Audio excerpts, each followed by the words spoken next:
ನಮಸ್ಕಾರ ಎಲ್ರಿಗೂ welcome to KPSC times. So ನಾವು ಹಿಸ್ಟ್ರಿ ಅಥವಾ ಇತಿಹಾಸದ್ದು ಮೋಸ್ಟ್ ಇಂಪಾರ್ಟೆಂಟ್ ಪಾರ್ಟು ಅದೇನು ಅಂತಂದರೆ ಗವರ್ನರ್ ಜನರಲ್ಸ್ ಇದ್ರಲ್ಲ ಇಂಡಿಯಾದು. ಸೊ ಇಂಡಿಯಾದು ಗವರ್ನರ್ ಜನರಲ್ಸ್ ಯಾರ್ಯಾರಿದ್ರು ಹಾಗೂ ಅವರ ಕಾಂಟ್ರಿಬ್ಯೂಷನ್ಸ್ ಏನು, ಇಂಪಾರ್ಟೆಂಟ್ ಕಾಂಟ್ರಿಬ್ಯೂಷನ್ಸ್ ಏನು, ಅದನ್ನೆಲ್ಲದನ್ನೂ ಕೂಡ ನಾವು ಈ ವಿಡಿಯೋಲಿ ಡಿಸ್ಕಸ್ ಮಾಡ್ಕೊಳ್ಳೋಣ. ಇದು ನಮಗೆ KPSC KS ಎಕ್ಸಾಮ್ಸಿಗೆ ತುಂಬ ಇಂಪಾರ್ಟೆಂಟ್ ಆಗುತ್ತೆ. ಅದ್ರ ಜೊತೆಗೆ ನೆಕ್ಸ್ಟ್ ಬರುವಂಥ PSI ಎಕ್ಸಾಮ್ಸ್ಗೂ ಕೂಡ ತುಂಬಾ ಇಂಪಾರ್ಟೆಂಟ್ ಆಗಿರುತ್ತೆ. ಇದರಿಂದ ಹೈ ಈಲ್ಡ್ ಕ್ವೆಶನ್ಸು ಕೂಡ ಕೇಳ್ತಾ ಇರ್ತಾರೆ. ನೋಟ್ಸು PDF ಬೇಕು ಅಂತಂದರೆ ನೀವು ಇಲ್ಲಿ ಕೊಟ್ಟಿರೋಂಥ ನಂಬರ್ಗೆ ಕಾಂಟ್ಯಾಕ್ಟ್ ಮಾಡ್ಕೊಂಡಿರ್ಬೋದು. ಡೈಲಿ ಬೇಸಿಸಲ್ಲಿ ನಮ್ಮ ವಾಟ್ಸಪ್ ಗ್ರೂಪಲ್ಲಿ ಈ ಥರ ನಾವು ಬೇರೆ ಬೇರೆ PDFs ನಾವು ಮಾಡಿರೋಂಥ ನೋಟ್ಸಿನ PDFs, ಒನ್ ಲೈನರ್ಸ್ ಆಗಿರ್ಬೋದು, ಇಲ್ಲಾಂತಂದರೆ job notification, important news paper clips ಆಗಿರಲಿ, ಇಲ್ಲಾಂತಂದರೆ ಬೇರೆ ನಮಗೆ ಜನರಲಾಗಿ ಇಂಪಾರ್ಟೆಂಟ್ ಏನಿರುತ್ತೆ ನಮಗೆ ಎಕ್ಸಾಮಿಗೆ ಆ ನೋಟ್ಸ್ ಎಲ್ಲದೂ ಕೂಡ ಶೇರ್ ಮಾಡ್ತಾ ಇರ್ತೀವಿ. ನೀವು ನಮ್ಮ ವಾಟ್ಸಪ್ ಗ್ರೂಪ್ ಜಾಯ್ನ್ ಆಗಬೇಕು ಅಂತಂದರೆ ಇಲ್ಲಿ ಕೊಟ್ಟಿರೋಂಥ ನಂಬರ್ಗೆ ನೀವು ಕಾಂಟ್ಯಾಕ್ಟ್ ಮಾಡ್ಕೊಂಡಿರ್ಬೋದು. ಸೊ ಇವಾಗ ನಾವು ಗವರ್ನರ್ ಜನರಲ್ಸು ಆಯಿತಾ. ಸೊ ಗವರ್ನರ್ ಜನರಲ್ಸು ಇಂಡಿಯಾದು ನೋಡ್ಕೊಳ್ಳೋಣ. ಸೊ ಗವರ್ನರ್ ಜನರಲ್ಸ್ ಅಂತ ಹೇಳಿ ಬಂದ ತಕ್ಷಣ ನಮಗೆ ಇಲ್ಲಿ 1772 ಇಂದ ಹಿಡಿದ್ಬಿಟ್ಟು ನಮಗೆ ಸುಮಾರು 1856 ಅಥವಾ 1857 ಏನು ರಿವೋಲ್ಟ್ ನಡೆಯುತ್ತಲ್ಲ ಅಲ್ಲಿವರೆಗೂ ಬರುತ್ತೆ. ಇದಾದಮೇಲೆ ನಮಗೆ ವೈಸ್ ರೈಸ್ಗಳು ಬರ್ತಾರೆ. ಸೊ ಇಲ್ಲಿ ಎಲ್ಲ ಗವರ್ನರ್ ಜನರಲ್ಸ್ ಅವ್ರದ್ದು ಕೂಡ ನಾವು ಅಚೀವ್ಮೆಂಟ್ಸ್ನ ತಿಳ್ಕೊಂಡಿರ್ಬೇಕಾಗಿರುತ್ತೆ, ತುಂಬ ಇಂಪಾರ್ಟೆಂಟ್ ಆಗಿರುತ್ತೆ. ಸೊ ಅವ್ರದ್ದು ಪಾಲಿಸೀಸ್ ಆಗಿರ್ಬೋದು, ಅಚೀವ್ಮೆಂಟ್ಸ್ ಆಗಿರ್ಬೋದು, ಇವನ್ನೆಲ್ಲದನ್ನೂ ಕೇಳ್ತಾ ಇರ್ತಾರೆ. ಸೊ ನಾವು ಎಲ್ಲ ಗವರ್ನರ್ ಜನರಲ್ಸ್ಗಳನ್ನೂ ಕೂಡ ನಾವು ಇದರಲ್ಲಿ ನೋಡ್ಕೊಳ್ಳೋಣ. ಫಸ್ಟ್ ನಾವು ನೋಡ್ಕೋಬೇಕು ಅಂತಂದರೆ ವ್ಯಾರನ್ ಹೇಸ್ಟಿಂಗ್ಸ್ ಅವರು. ಸೊ ವ್ಯಾರನ್ ಹೇಸ್ಟಿಂಗ್ಸ್ ಅವ್ರ ಪೀರಿಯಡ್ ನಾವು ನೋಡ್ಕೋಬೇಕು ಅಂತಂದರೆ 1772 ಇಂದ 1785, 1772 ಇಂದ 1785. ಸೊ ಇವ್ರು ನೋಡಿ ಫಸ್ಟು ಗವರ್ನರ್ ಆಫ್ ಬೆಂಗಾಲ್ ಆಗಿದ್ದರು ಅಂತಂದರೆ ಫೋರ್ಟ್ ವಿಲಿಯಮ್ಸ್ ಇತ್ತಲ್ಲ ಆ ಪ್ರೆಸಿಡೆನ್ಸಿ ಅಂಡರಲ್ಲಿ ಇವರು ಗವರ್ನರ್ ಆಗಿದ್ದರು ಬೆಂಗಾಲಿಂದು. ನೆಕ್ಸ್ಟ್ ಅಚೀವ್ಮೆಂಟ್ ಏನು ಅಂತಂದರೆ ಇವ್ರು ನೋಡಿ ಸಿವಿಲ್ ಮತ್ತು ಜುಡಿಷಿಯಲ್ ಕೋರ್ಟ್ಸ್ಗಳನ್ನ ಪ್ರತಿ ಡಿಸ್ಟ್ರಿಕ್ಟ್ಸಲ್ಲೂ ಕೂಡ ಎಸ್ಟಾಬ್ಲಿಷ್ ಮಾಡಿದ್ರು. ಸಿವಿಲ್ ಮತ್ತು ಜುಡಿಷಿಯಲ್ ಕೋರ್ಟ್ಸು, ಸಿವಿಲ್ ಮತ್ತು ಜುಡಿಷಿಯಲ್ ಕೋರ್ಟ್ಸ್ನ ಪ್ರತಿ ಡಿಸ್ಟ್ರಿಕ್ಟಲ್ಲೂ ಕೂಡ ಇವರು ಎಸ್ಟಾಬ್ಲಿಷ್ ಮಾಡಿಸಿದ್ರು. ಅಂತಂದರೆ ಒಂದು ಜುಡಿಷರಿ ಒಂದು ಆ್ಯಕ್ಟನ್ನು ಇವರು ತೊಗೊಂಬಂದಿದ್ರು. ಅಂತಂದರೆ ಜುಡಿಷಿಯಲ್ ಪವರ್ಸು ಜಮೀನ್ದಾರ್ಸ್ ಅವರಿಗೆ ತೊಗೊಂಬಂದಿದ್ರು. ಅದ್ರ ಜೊತೆಗೆ ಇನ್ನೊಂದು ನಾವು ನೋಡ್ಕೋಬೇಕು ಅಂತಂದರೆ ಏಷ್ಯಾಟಿಕ್ ಸೊಸೈಟಿ ಏನಿದೆಯಲ್ಲ ಇದು ಬೆಂಗಾಲಿಂದ, ಏಷ್ಯಾಟಿಕ್ ಸೊಸೈಟಿ ಆಫ್ ಬೆಂಗಾಲ್, ಇದನ್ನು ಫೌಂಡ್ ಮಾಡಿದ್ದು ಅಥವಾ ಇದರ ಫೈಂಡರು ಕೂಡ ಇವರೇ. ಅದರ ಜೊತೆಗೆ ಕ್ಯಾಲ್ಕಟಾ ಮದ್ರಾಸ, ಸೊ ಇದನ್ನು ಕೂಡ ಫೈಂಡ್ ಮಾಡಿದ್ದು ಇವರೇ. ಸೊ ಇದು ಮೂರು ತುಂಬ ಇಂಪಾರ್ಟೆಂಟ್ ಪಾಯಿಂಟು. ಇವರಾದಮೇಲೆ ನಾವು ನೋಡ್ಕೋಬೇಕು ಅಂತಂದರೆ ನೆಕ್ಸ್ಟ್ ಒಂದು ಬರೋವಂಥವ್ರು ನಮಗೆ ಜಾನ್ ಮ್ಯಾಕ್ಫರ್ಸನ್. ಈ ಜಾನ್ ಮ್ಯಾಕ್ಫರ್ಸನ್ ನೋಡಿ ಇವರ ಟರ್ಮು ತುಂಬ ಚಿಕ್ಕದಾಗಿತ್ತು. ಅಂತಂದರೆ 1785 ಇಂದ 1786 ಬರೀ ಒಂದೇ ವರ್ಷ ಇವ್ರದ್ದು ಟರ್ಮು ಆಗಿತ್ತಿತ್ತು. ಸೊ ಅದಕ್ಕೆ ಇವ್ರದ್ದು ಅಚೀವ್ಮೆಂಟು ಕೂಡ ತುಂಬ ಕಮ್ಮಿ ಇರುವಂಥದ್ದು. ಅಂತಂದರೆ ಇವರು ಆ್ಯಕ್ಚುಲಾಗಿ ಗವರ್ನರ್ ಜನರಲ್ ಆಫ್ ಇಂಡಿಯಾ ಅಂತಂದರೆ acting governor general of India ಆಗಿ ಅಪಾಯಿಂಟ್ ಆಗಿದ್ದರು ಇವರು. ಅಂತಂದರೆ ನೆಕ್ಸ್ಟ್ ಗವರ್ನರ್ ಬರೋವರೆಗೂ ಕೂಡ ಒಬ್ಬರನ್ನ ಅಪಾಯಿಂಟ್ ಮಾಡಿರ್ತಾರಲ್ಲ ಆ್ಯಕ್ಟಿಂಗ್ ಗವರ್ನರ್ ಜನರಲ್, ಇದು ಇಂಪಾರ್ಟೆಂಟ್ ಆಗುತ್ತೆ. Acting governor general of India ಅಂತ ಹೇಳ್ಬಿಟ್ಟು ಇವ್ರನ್ನ ಅಪಾಯಿಂಟು ಮಾಡಿದ್ದಿದ್ರು. ಸೊ ಅದಕ್ಕೆ ಟೆಂಪ್ರರಿಯಾಗಿ ಇವರು ಪೋಸ್ಟ್ರಲ್ಲಿ ಇದ್ದರು ಅಂತ ಹೇಳ್ಬಿಟ್ಟು ನೋಡ್ಕೊಂಡಿರಿ. ಇವರಾದಮೇಲೆ ಬಂದ್ಬಿಟ್ಟು ನಮಗೆ ತುಂಬ ಇಂಪಾರ್ಟೆಂಟ್ ಇರುವಂಥವ್ರು ಯಾರು ಅಂತಂದರೆ ಇಲ್ಲಿ ಚಾರ್ಲ್ಸ್ ಕಾರ್ನ್ವಾಲಿಸ್ ಇವರ ಟರ್ಮ್ನ ನಾವು ನೋಡ್ಕೋಬೇಕು. ಚಾರ್ಲ್ಸ್ ಕಾರ್ನ್ವಾಲಿಸ್ ಅವರ ಟರ್ಮ್ನ ನಾವು ನೋಡ್ಕೋಬೇಕು ಅಂತಂದರೆ 1786 ಅಂತಂದರೆ ಆ್ಯಕ್ಟಿಂಗ್ ಆದಮೇಲೆ ಟೆಂಪ್ರರಿ ಪೀರಿಯಡಿಗೆ ಅವ್ರಿಗೆ ಅಪಾಯಿಂಟ್ ಮಾಡಿದ್ರು ಜಾನ್ ಮ್ಯಾಕ್ಫರ್ಸನ್ ಅವ್ರಿಗೆ. ಅದಾದಮೇಲೆ ಪ್ರಾಪರ್ ಟರ್ಮಿಗೆ ಅಪಾಯಿಂಟ್ ಮಾಡಿದ್ದು ಚಾರ್ಲ್ಸ್ ಕಾರ್ನ್ವಾಲಿಸ್ ಅವ್ರನ್ನ 1793ವರೆಗೂ ಇದ್ದರು. ಸೊ ಚಾರ್ಲ್ಸ್ ಕಾರ್ನ್ವಾಲಿಸ್ ಅವರು ತುಂಬ ಇಂಪಾರ್ಟೆಂಟ್. ಯಾಕೆ ಅಂತಂದರೆ ಇವರು ಪರ್ಮನೆಂಟ್ ಸೆಟಲ್ಮೆಂಟನ್ನು ಇವರೇ ತಂದಿದ್ದು. ಸೊ ಪರ್ಮನೆಂಟ್ ಸೆಟಲ್ಮೆಂಟು ಇದನ್ನು ಯಾರು ಸೆಟಪ್ ಮಾಡಿದರು ಅಥವಾ ಯಾರು ತೊಗೊಂಬಂದಿದ್ರು ಪರ್ಮನೆಂಟ್ ಸೆಟಲ್ಮೆಂಟು ಅಂತಂದರೆ ಕಾರ್ನ್ವಾಲಿಸ್ ಅವರು. ಸೊ ಲಾರ್ಡ್ ಕಾರ್ನ್ವಾಲಿಸ್ ಅಂತ ಹೇಳ್ಬಿಟ್ಟು ಕರೀತಾರೆ. ಸೊ ಎಲ್ಲನೂ ಲಾರ್ಡ್ ಅಂತ ಹೇಳ್ಬಿಟ್ಟು ಕರೀತಾ ಇರ್ತಾರೆ. ಬಟ್ ನಾವು ಅದು ಸುಮ್ಮನೆ ಇವಾಗ ಹೆಸರು ಏನಿದೆ ಅಂತಲೇ ನೋಡಿಕೊಂಡು ಮಾಡೋಣ. ಸೊ ಇದು ಲ್ಯಾಂಡ್ ರೆವೆನ್ಯೂ ಸಿಸ್ಟಮ್ ಆಗಿತ್ತು. ಇದನ್ನು ಬೆಂಗಾಲ್ ಪ್ರಾವಿನ್ಸಿಗೆ ತೊಗೊಂಬಂದಿದ್ರು. ಇದಕ್ಕೆ ಜಮೀನ್ದಾರಿ ಸಿಸ್ಟಮ್ ಅಂತಲೂ ಕೂಡ ಕರೀತಾಯಿದ್ರು. ಸೊ ಇದಕ್ಕೆ it was also known as zamindari system. ಇವನ್ನ ಕೇಳ್ತಾ ಇರ್ತಾರೆ ನಮಗೆ ಯೂಶ್ವಲಾಗಿ ಎಕ್ಸಾಮಲ್ಲಿ. ಲ್ಯಾಂಡ್ ರೆವೆನ್ಯೂ ಸಿಸ್ಟಮ್ಸ್ ಎಲ್ಲದೂ ಕೂಡ ಯೂಶ್ವಲಾಗಿ ಎಕ್ಸಾಮಲ್ಲಿ ಕೇಳ್ತಾ ಇರ್ತಾರೆ. ಒಂದು ನಿಮಿಷ, ಇಲ್ಲಿ ಏನೋ ಸ್ವಲ್ಪ ಹೆಚ್ಚು ಕಮ್ಮಿ ಆಗಿದೆ. ಸೊ ಪರ್ಮನೆಂಟ್ ಸೆಟಲ್ಮೆಂಟ್ ಆಯಿತು, ಚಾರ್ಲ್ಸ್ ಕಾರ್ನ್ವಾಲಿಸ್ ಆಯಿತು. ಇವಾಗ ನೆಕ್ಸ್ಟು ಚಾರ್ಲ್ಸ್ ಕಾರ್ನ್ವಾಲಿಸ್ ಆದಮೇಲೆ ಬಂದಿದ್ದವ್ರು ಯಾರು ನಮಗೆ ಅಂತಂದರೆ ಇಲ್ಲಿ ಜಾನ್ ಶೋರೆ ಅವರು ಬಂದಿದ್ದರು. ಸೊ ಜಾನ್ ಶೋರ್ ಅವ್ರ ಟರ್ಮ್ನ ನೋಡ್ಕೋಬೇಕು ಅಂತಂದರೆ 1793 ಇಂದ ಹಿಡಿದುಬಿಟ್ಟು 1798ವರೆಗೂ ಇದ್ದರು. ಸೊ ಜಾನ್ ಶೋರೆ ಅವ್ರ ಟೈಮಲ್ಲಿ ಚಾರ್ಟರ್ ಆ್ಯಕ್ಟ್ ತೊಗೊಂಬಂದರು. So charter act charter act ಯಾವ ವರ್ಷದ್ದು ಅಂತಂದರೆ 1793 ಇದು ಚಾರ್ಟರ್ ಆ್ಯಕ್ಟ್ ಏನು ಬಂದಿತ್ತಲ್ಲ ಅದನ್ನು ಇಂಟ್ರೊಡ್ಯೂಸ್ ಮಾಡಿದ್ದವರೇ ನಮಗೆ ಜಾನ್ ಶಾರ್ ಅವರು. ಅದ್ರ ಜೊತೆಗೆ ಇನ್ನೊಂದು ಮೋಸ್ಟ್ ಇಂಪಾರ್ಟೆಂಟ್ ಪಾಯಿಂಟ್ ಏನು ಅಂತಂದರೆ ಇವರು ನಾನ್ ಇಂಟರ್ವೆನ್ಷನ್ ಪಾಲಿಸಿ ಅಪಾಯಿಂಟ್ ಮಾಡ್ಕೊಂಡಿದ್ರು. ಸೊ ನಾನ್ ಇಂಟರ್ವೆನ್ಷನ್ ಅಂತಂದರೆ ನೀವು ಏನಾದ್ರು ಮಾಡ್ಕೊಂಡಿರಿ, ನಾನು ಅದ್ರ ಬಗ್ಗೆ ಜಾಸ್ತಿ ತಲೆ ಕೆಡಿಸ್ಕೊಳ್ಳಲ್ಲ. ಅಂತಂದರೆ ಇಂಡಿಯನ್ ರೂಲರ್ಸ್ ಯಾರಿದ್ರು, ಡೊಮಿನಿಯನ್ಸ್ ಯಾವುದಿತ್ತು, ಅವ್ರ ಅಂಡರಲ್ಲಿ ಇವರು ನಾನು ಏನು ಇಂಟರ್ಫಿಯರ್ ಮಾಡ್ಕೊಳಕ್ಕೆ ಹೋಗಲ್ಲ, ನಿಮ್ದು ಏನು ನಡೀತಾ ಇದೆ ಅದನ್ನೇ ನಡ್ಸ್ಕೊಂಡು ಹೋಗಿ ಅಂತ ಹೇಳ್ಬಿಟ್ಟು. ಸೊ 1793 1798ವರೆಗೂ ಜಾನ್ ಶೋರ್ ಅವರಿದ್ದರು.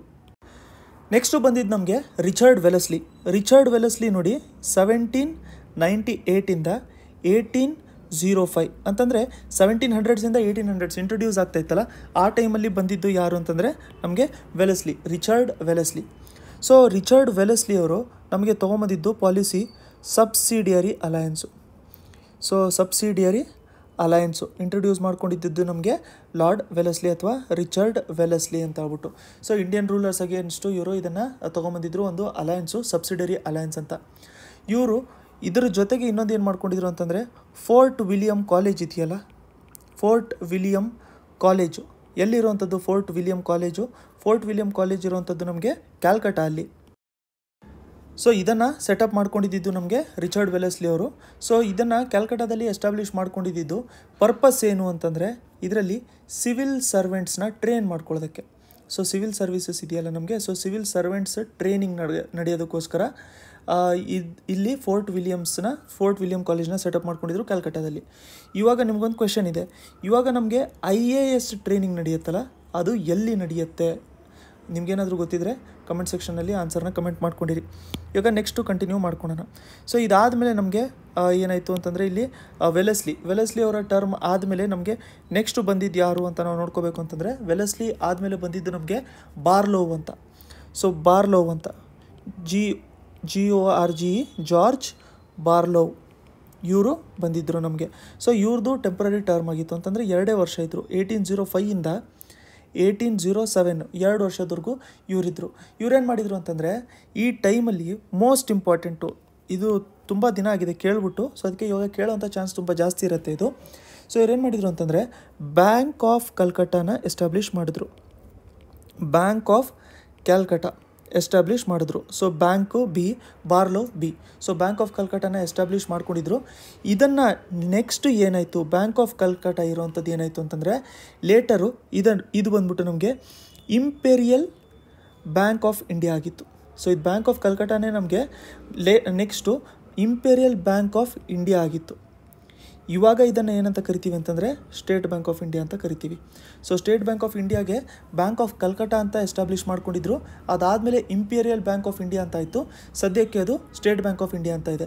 ಸೊ ಇವರು ಇರೋಂಥ 2 ವರ್ಷ ಟರ್ಮಲ್ಲಿ ಒಂದು ಬ್ಯಾಂಕ್ ಆಫ್ ಕಲ್ಕಟ್ಟ ಅಂತ ಎಸ್ಟಾಬ್ಲಿಷ್ ಮಾಡ್ಕೊಂಡಿದ್ರು. ಇದು ಇಂಪಾರ್ಟೆಂಟ್ ಆಗಿರುತ್ತೆ, ನೆನ್ಪಿಟ್ಕೊಂಡಿರಿ. ಇದಾದಮೇಲೆ ಬಂದಿದ್ದು ನಮ್ಗೆ ಯಾರು ಅಂತಂದರೆ ಲಾರ್ಡ್ ಮಿಂಟೋ I ಅಂತ. ಯಾರು? Lord Minto I. ಇವರು ನೆಕ್ಸ್ಟು 1807 ಹಿಡಿದ್ಬಿಟ್ಟು 1813ವರೆಗೂ ಇದ್ದರು. ಲಾರ್ಡ್ ಮಿಂಟೋ I ಆಯಿತಾ. ಲಾರ್ಡ್ ಮಿಂಟೋ I ಅಂತ ಯಾಕೆ ಹೇಳ್ತಾ ಇದ್ದಾರೆ ಇಲ್ಲಿ ಅಂತಂದರೆ ನೆಕ್ಸ್ಟ್ ನಮಗೆ 1909 1919 ಆದಮೇಲೆ ಇನ್ನೊಂದು ಸರಿ ನಮಗೆ ಮಾರ್ಲೆ ಮಿಂಟೋ ಅಂತ ಹೇಳ್ಬಿಟ್ಟು ಆ್ಯಕ್ಟ್ಗಳೆಲ್ಲ ಬರುತ್ತಲ್ಲ, ಸೊ ಅದಕ್ಕೋಸ್ಕರ ಮಿಂಟೋ I. ಈ ಟೈಮಲ್ಲಿ ಏನಾಯಿತು ಅಂತಂದರೆ ಈ ಟೈಮಲ್ಲಿ ಚಾರ್ಟರ್ ಆ್ಯಕ್ಟು 1813 ಚಾರ್ಟರ್ ಆ್ಯಕ್ಟು ತೊಗೊಂಬಂದಿದ್ರು. ಅಂತಂದರೆ ಈ ಟೈಮಲ್ಲಿ ಅದನ್ನು ಪಾಸ್ ಮಾಡ್ಕೊಂಡಿದ್ದರು ಚಾರ್ಟರ್ ಆ್ಯಕ್ಟು. ಇದಾದಮೇಲೆ ನಮ್ಗೆ ಯಾರು ಬಂದಿದ್ರು ಅಂತಂದರೆ ಫ್ರಾನ್ಸಿಸ್ ರೌಡನ್ ಹೇಸ್ಟಿಂಗ್ಸ್.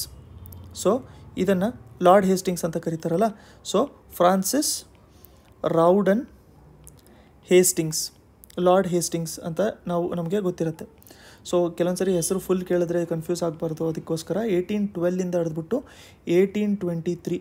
ಸೊ ಸುಮಾರು 11 ವರ್ಷ ಇವರು ಇದ್ದರು. ಇವರು ಕೂಡ ನಾನ್ ಇಂಟರ್ವೆನ್ಷನ್ ಪಾಲಿಸಿ ಏನು ನಮಗೆ ಮುಂಚೆ ಜಾನ್ ಶೋರ್ ಅವರು ತೊಗೊಂಬಂದಿದ್ರು. ನಾನು ಹೇಳಿದ್ನಲ್ಲ ಜಾನ್ ಶೋರ್ ಅವರು ನಾನ್ ಇಂಟರ್ವೆನ್ಷನ್ ಪಾಲಿಸಿ ತೊಗೊಂಬಂದಿದ್ರಲ್ಲ, ಸೊ ಇದನ್ನು ಇವರು ಎಂಡ್ ಮಾಡಿದ್ರು. ನಾನ್ ಇಂಟರ್ವೆನ್ಷನ್ ಪಾಲಿಸಿ ಎಂಡ್ ಮಾಡಿದ್ರು ಅಂತಂದರೆ ನಾವು ಇಂಟರ್ವ್ಯೂನ್ ಮಾಡ್ತೀವಿ ಅಂತ. ಸೊ ನಾನ್ ಇಂಟರ್ವೆನ್ಷನ್ ಪಾಲಿಸಿ ಎಂಡ್ ಮಾಡಿದ್ರು, ಕರೆಕ್ಟಾ? ಅದು ಎಂಡ್ ಮಾಡಿ ಬೇರೆ ಏನು ಮಾಡಿದ್ರು ಅಂತಂದರೆ ಮಹಲ್ವಾರಿ ಮತ್ತು ರಯತ್ವಾರಿ, ಮಹಲ್ವಾರಿ ಮತ್ತು ರಯತ್ವಾರಿ ಈ ಲ್ಯಾಂಡ್ ರೆವೆನ್ಯೂ ಸಿಸ್ಟಮ್ ಏನಿದೆಯಲ್ಲ ಇದನ್ನು ಇವ್ರ ಟರ್ಮಲ್ಲೇ ಇಂಟ್ರೊಡ್ಯೂಸ್ ಮಾಡ್ಕೊಂಡಿದ್ದು. ಯೂಶಲಾಗಿ ಲ್ಯಾಂಡ್ ರೆವೆನ್ಯೂ ಸಿಸ್ಟಮ್ಮು ಒಂಥರ ಫೇವ್ರೇಟ್ ಕ್ವೆಶನ್ನು, ಅದನ್ನು ಕೇಳ್ತಾ ಇರ್ತಾರೆ. ಸೊ ಮಹಲ್ವಾರಿ ಮತ್ತು ರಯತ್ವಾರಿ ಸಿಸ್ಟಮ್ ಇಂಟ್ರೊಡ್ಯೂಸ್ ಮಾಡ್ಕೊಂಡಿದ್ದು ಫ್ರಾನ್ಸಿಸ್ ರೌಡನ್ ಹೇಸ್ಟಿಂಗ್ಸ್ ಟೈಮಲ್ಲಿ ಅಥವಾ ಫ್ರಾನ್ಸಿಸ್ ಟೈಮಲ್ಲಿ ಅಂತ ಹೇಳ್ಬಿಟ್ಟು ಕೇಳ್ತಾರೆ, ಕನ್ಫ್ಯೂಸ್ ಆಗಕ್ಕೆ ಹೋಗಬೇಡಿ. ನೆಕ್ಸ್ಟು ನಮಗೆ ಬಂದಿದ್ದು ಯಾರು ಅಂತಂದರೆ ವಿಲಿಯಮ್ ಆಮರ್ಸ್ಟ್. ಇವರ ಟರ್ಮ್ನ ನಾವು ನೋಡ್ಕೋಬೇಕು ಅಂತಂದರೆ 1823 ಹಿಡಿದ್ಬಿಟ್ಟು 1828ವರೆಗೂ ಇವರ ಟರ್ಮು ಇತ್ತು. ಸೊ ಈ ಟೈಮಲ್ಲಿ ಏನಾಯಿತು, ಈ ಟೈಮಲ್ಲಿ ನೋಡಿ first Anglo Burmese war, so Burma related war ನಡೀತಾ ಇತ್ತಲ್ಲ, ಸೊ ಆಂಗ್ಲೋ ಬರ್ಮೀಸ್ ವಾರ್ ನಡೆದಿದ್ದು ಇವ್ರ ಟರ್ಮಲ್ಲೇ. ಫಸ್ಟ್ ಆಂಗ್ಲೋ ಬರ್ಮೀಸ್ ವಾರು, ಇದರಲ್ಲಿ ಬ್ರಿಟಿಷ್ ಅವರೇ ವಿನ್ ಆಗಿದ್ದರು. ಬರ್ಮೀಸ್ ಕಿಂಗ್ನ ಹ್ಯೂಮಿಲೇಟ್ ಮಾಡಿ ಅದಾದಮೇಲೆ ಅವ್ರಿಗೆ ಒಂಥರ 1 ಮಿಲಿಯನ್ ಪೌಂಡ್ಸ್ ಕೊಟ್ಬಿಟ್ಟು ಅದನ್ನು ಅವರು ಪೇ ಮಾಡಿಕೊಂಡು ಇಟ್ಕೊಳ್ಳೋದಕ್ಕೋಸ್ಕರ ಅಂತ ಹೇಳ್ಬಿಟ್ಟು ಮಾಡ್ಕೊಂಡಿದ್ದರು. So first Anglo Burmese war William Amherst ಟೈಮಲ್ಲಿ ನಡೆದಿತ್ತು. ಇದಾದಮೇಲೆ ಇಂಪಾರ್ಟೆಂಟ್ ನಮಗೆ ವಿಲಿಯಮ್ ಬೆಂಟಿಕ್ ಬಂದಿತ್ತು. 1828 1833. ಸೊ 1857ವರೆಗೂ ಬರ್ತಾಯಿದ್ದೀವಿ ನಾವು. 1857 ಆದಮೇಲೆ ನಮಗೆ ವೈಸರಾಯ್ ಬರ್ತಾರಲ್ಲ, ಯಾಕಂತಂದರೆ ಕ್ರೌನ್ ರೂಲ್ ಸ್ಟಾರ್ಟ್ ಆಗಿರುತ್ತೆ. ಸೊ ಅಲ್ಲಿವರೆಗೂ ಏನೇನು ನಡೀತಾ ಇರುತ್ತೆ ಅವನ್ನೆಲ್ಲ ಈ ವಿಡಿಯೋಲಿ ನಾವು ನೋಡ್ಕೊಂಡಿರಬೇಕು. 1833ವರೆಗೂ ಇದ್ದರು. ಇವರು ಬಂದ್ಬಿಟ್ಟು ನೋಡಿ last governor general of Bengal ಆಗಿತ್ತು. Last governor general of Bengal ಯಾರಿದ್ರು ಅಂತಂದರೆ ವಿಲಿಯಮ್ ಬೆಂಟಿಕ್ಕು. ಸೊ ಇವರು ಬೇರೆ ಬೇರೆ ಥರದ್ದು ಲಾಸ್ನ ಪಾಸ್ ಮಾಡ್ಕೊತಾ ಇದ್ರು. ಅಂತಂದರೆ ಸತಿ ಅಬಾಲಿಷನು, ಸಪ್ರೆಷನ್ ಆಫ್ ಠಗಿ, ಇವೆಲ್ಲದರಲ್ಲೂ ಕೂಡ ರಾಜಾರಾಮ್ ಮೋಹನ್ ರಾಯ್ ಅವ್ರದ್ದು ಕೂಡ ತುಂಬಾ ಜಾಸ್ತಿ ಕಾಂಟ್ರಿಬ್ಯೂಷನ್ ಇತ್ತು ನೋಡಿ. ಸೊ ಅದಕ್ಕೋಸ್ಕರ ಇಲ್ಲಿ ಏನಾಯಿತು ಅಂತಂದರೆ ವಿಲಿಯಮ್ ಬೆಂಟಿಕ್ ಅವರು last governor general of Bengal ಆಗಿ ಆದರು.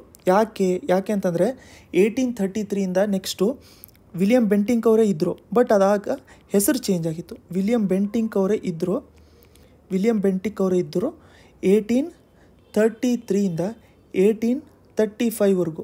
ಆದರೆ ಅವಾಗ ಅವರು ಗವರ್ನರ್ ಜನರಲ್ ಆಫ್ ಬೆಂಗಾಲ್ ಆಗಿರಲಿಲ್ಲ, ಇವರು ಗವರ್ನರ್ ಜನರಲ್ ಆಫ್ ಇಂಡಿಯಾ ಆಗಿದ್ದಿದ್ರು. So first governor general of India ಯಾರು ಅಂತ ಕೇಳಿದ್ರೆ ನಮಗೆ ವಿಲಿಯಮ್ ಬೆಂಟಿಕ್. ಯಾಕಂತಂದರೆ ಇದಕ್ಕಿಂತ ಮುಂಚೆ ಇದ್ದಿದ್ದು ಗವರ್ನರ್ ಜನರಲ್ ಆಫ್ ಬೆಂಗಾಲ್ ಅಂತ ಇದ್ದರು. ಇದ್ರ ಜೊತೆಗೆ ಇವರು ಏನೇನು ಮಾಡಿದರು ಅಂತಂದರೆ ಇಂಗ್ಲೀಷ್ ಎಜುಕೇಷನ್ ಆ್ಯಕ್ಟ್ 1835 ಇವರೇ ತೊಗೊಂಬಂದಿದ್ರು. ಅದ್ರ ಜೊತೆಗೆ ಇವರೇನು ಮಾಡಿದ್ರು ಅಂತಂದರೆ ಹೈಯರ್ ಎಜುಕೇಷನಲ್ಲಿ ಇಂಗ್ಲೀಷ್ ಮೀಡಿಯಮ್ಮು ಯೂಸ್ ಮಾಡ್ಕೋಬೇಕು, ಇಂಗ್ಲೀಷ್ನ ಒಂದು ಲ್ಯಾಂಗ್ವೇಜ್ ಆಗಿ ಯೂಸ್ ಮಾಡ್ಕೋಬೇಕು ಹೈಯರ್ ಎಜುಕೇಷನಲ್ಲಿ ಅಂತ ಹೇಳ್ಬಿಟ್ಟು ಇಂಟ್ರಡ್ಯೂಸ್ ಮಾಡ್ಕೊಂಡಿದ್ದು ನಮಗೆ ವಿಲಿಯಮ್ ಬೆಂಟಿಕ್ ಅವರು. ವಿಲಿಯಮ್ ಬೆಂಟಿಕ್ ಆದಮೇಲೆ ಬಂದಿದ್ದು ಯಾರು ನಮಗೆ ಅಂತಂದರೆ ಇಲ್ಲಿ ಚಾರ್ಲ್ಸ್ ಮೆಟ್ಕ್ಯಾಫೆ. ಸೊ ಇವರು ನಮಗೆ ವಿಲಿಯಮ್ ಬೆಂಟಿಕ್ ಆದಮೇಲೆ ಬಂದಿದ್ದಿತ್ತು. ಇವರು 1835 ಒಂದೇ ವರ್ಷ ಇದ್ದರು. 1835ಇಂದ 1836ವರೆಗೂ ಇವರಿದ್ದರು, ಚಾರ್ಲ್ಸ್ ಮೆಟ್ಕ್ಯಾಫೆ. ಸೊ ಇವ್ರು ಏನು ಮಾಡಿದ್ರು ಅಂತಂದರೆ ಚಿಕ್ಕ ಟೆನ್ಯೂರ್ ಇತ್ತು, ಬಟ್ ಇವ್ರು ಏನು ಮಾಡಿದ್ರು ಅಂತಂದರೆ ರೆಸ್ಟ್ರಿಕ್ಷನ್ಸು, ವರ್ನಾಕ್ಯುಲರ್ ಪ್ರೆಸ್ ಆ್ಯಕ್ಟ್ ಅಂತ ಏನು ರೆಸ್ಟ್ರಿಕ್ಷನ್ಸ್ ಬಂದಿತ್ತಲ್ಲ, restrictions on vernacular press act. Vernacular press act ಅಂತಂದರೆ ಏನು? ವರ್ನಾಕ್ಯುಲರ್ ಪ್ರೆಸ್ ಆ್ಯಕ್ಟ್ ಅದನ್ನು ರಿಮೂವ್ ಮಾಡಿದ್ರು ಇವರು. So first of all vernacular press act ಅಂತಂದರೆ ಯಾಕೆ ತೊಗೊಂಬಂದಿದ್ರು ಅಂತಂದರೆ, ಇವಾಗ ನೋಡಿ ಬ್ರಿಟಿಷ್ ಅವ್ರಿಗೆ ಇಂಗ್ಲೀಷ್ ಅಷ್ಟೇ ಲ್ಯಾಂಗ್ವೇಜ್ ಗೊತ್ತಿರುತ್ತೆ, ಬೇರೆ ಲ್ಯಾಂಗ್ವೇಜ್ ಗೊತ್ತಿರಲ್ಲ. ಸೊ ಅದಕ್ಕೆ ಏನು ಮಾಡ್ತಾಯಿದ್ರು ಅಂತಂದರೆ ರೀಜ್ನಲ್ ಲ್ಯಾಂಗ್ವೇಜ್ಗಳಲ್ಲಿ ಜನರಿಗೆ ಪೇಪರಲ್ಲಿ ಹೇಳ್ಕೊಡ್ತಾಯಿದ್ರು, ಏನೇನು ನಡೀತಾ ಇದೆ, ಗೌರ್ಮೆಂಟ್ ಪಾಲಿಸಿ ಏನೇನಾಗ್ತಾ ಇದೆ, ಆ ಥರ ಈ ಥರ ಎಲ್ಲ ಅಪ್ಡೇಟ್ಸು ಕೂಡ ರೀಜ್ನಲ್ ಲ್ಯಾಂಗ್ವೇಜಲ್ಲಿ ಕೊಟ್ಟಿದ್ದರು. ಸೊ ಅದಕ್ಕೆ ವರ್ನಾಕ್ಯುಲರ್ ಅಂತಂದರೆ ರೀಜ್ನಲ್ ಲ್ಯಾಂಗ್ವೇಜು. ಸೊ ಅದಕ್ಕೋಸ್ಕರ ಅದ್ರ ಮೇಲೆ ಒಂದು ರೆಸ್ಟ್ರಿಕ್ಷನ್ಸ್ನ ಇಟ್ಬಿಟ್ಟಿದ್ರು. ಆ ರೆಸ್ಟ್ರಿಕ್ಷನ್ಸ್ನ ತೆಗೆದಿದ್ದು ನಮಗೆ ಚಾರ್ಲ್ಸ್ ಮೆಟ್ಕ್ಯಾಫ್ ಆದಮೇಲೆ ನಮಗೆ ಸುಮಾರು ಒಂದು 6-7 ವರ್ಷ ಟರ್ಮ್ಗೆ ಬಂದಿದ್ದು next governor general of India. ಅವ್ರ ಹೆಸರು ಜಾರ್ಜ್ ಈಡನ್ ಅಂತಂದರೆ ಇವ್ರನ್ನ earl of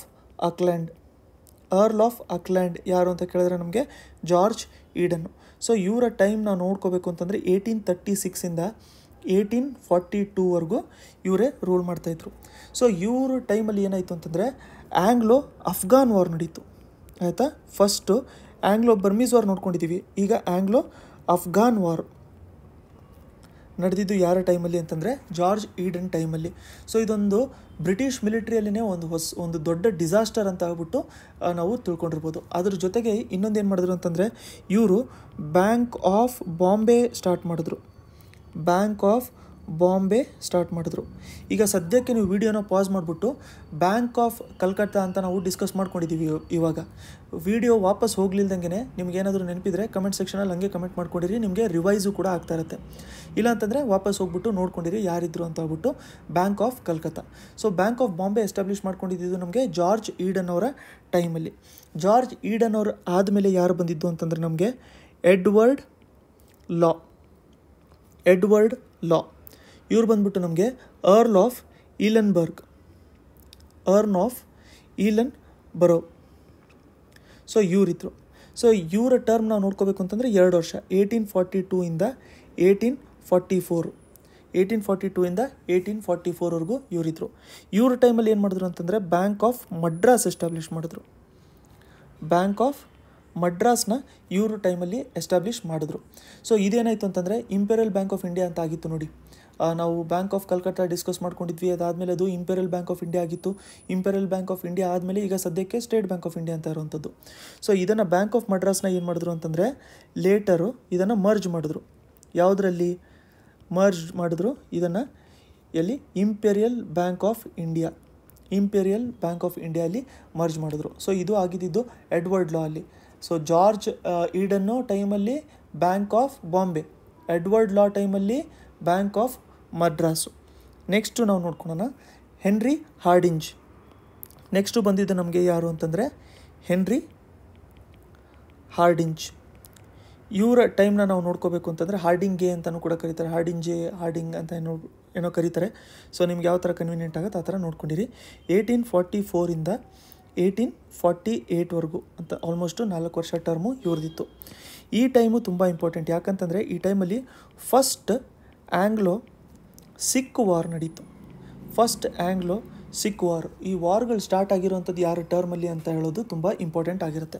so first Anglo Sikh ವಾರಲ್ಲಿ ಒಂದು ಟ್ರೀಟಿನ ಸೈನ್ ಮಾಡ್ಕೊಂಡಿದ್ರು. ಆ ಟ್ರೀಟಿ ಬಂದ್ಬಿಟ್ಟು ಟ್ರೀಟಿ ಆಫ್ ಲಾಹೋರ್. ಸೊ ಇದೇನು ಮಾಡ್ತು ಅಂತಂದರೆ ಕಾಶ್ಮೀರು ಸಿಖ್ ಅವ್ರ ಹತ್ರ ಇತ್ತು. ಅಂತಂದರೆ ಈ ಸಿಖ್ ಇವಾಗಿದೆಯಲ್ಲ ಪಂಜಾಬ್ ರೀಜನು, ಅವ್ರ ಹತ್ರ ಕಾಶ್ಮೀರ್ ಇತ್ತು. ಸೊ ಇದನ್ನು ಏನು ಮಾಡಿದ್ರು ಅಂತಂದರೆ ಟ್ರೀಟಿ ಆಫ್ ಲಾಹೋರಲ್ಲಿ ಇಂಗ್ಲೀಷ್ ಅವರು ಕಾಶ್ಮೀರ್ನ ಸಿಖ್ ಅವರಿಂದ ತೊಗೊಂಡ್ರು. ಆ ಕಾಶ್ಮೀರ್ನ ಅದಾದಮೇಲೆ ರಾಜ ಆಫ್ ಜಮ್ಮು ಇದ್ರಲ್ಲ ಅವ್ರಿಗೆ ಅದನ್ನು ಸೇಲ್ ಮಾಡಿದ್ದಿತ್ತು. ಸೊ ಅದಕ್ಕೆ ನಮಗೆ ಹೆನ್ರಿ ಹಾರ್ಡಿಂಜು ತುಂಬ ಇಂಪಾರ್ಟೆಂಟ್ ಆಗ್ತಾರೆ. ಹೆನ್ರಿ ಹಾರ್ಡಿಂಜ್ ಆದಮೇಲೆ ಬರುವಂಥದ್ದು ನಮಗೆ ಯಾರು ಅಂತಂದರೆ ಲಾರ್ಡ್ ಡಾಲ್ಹೌಸಿ. ಸೊ ಇವರಂತೂ ಎಲ್ಲರಿಗೂ ಯೂಶ್ವಲಿ ಗೊತ್ತೇ ಇರ್ತಾರೆ. 1848 ಇಂದ 1856. ಸೊ ತುಂಬ ಜಾಸ್ತಿ ಇತ್ತು ನೋಡಿ ಟರ್ಮ್ ಇವ್ರದ್ದು, ಸುಮಾರು 7-8 ವರ್ಷ ಇತ್ತು. ಸೊ ಇವ್ರ ಟೈಮಲ್ಲಿ ಏನೇನು ಮಾಡ್ಕೊಂಡಿದ್ರು ಅದು ಇಂಪಾರ್ಟೆಂಟ್ ಆಗುತ್ತೆ. ಸೊ ಇವ್ರ ಟೈಮಲ್ಲಿ ಫಸ್ಟು ರೈಲ್ವೆ ಲೈನು ಇಂಡಿಯಾದು.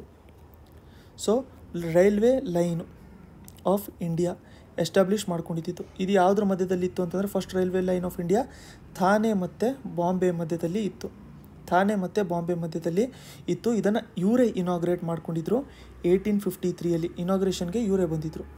ಅದಾದಮೇಲೆ ಟೆಲಿಗ್ರಾಫ್ ಲೈನು ಕೂಡ ಇವರೇ ಸ್ಟಾರ್ಟ್ ಮಾಡ್ಕೊಂಡಿದ್ರು.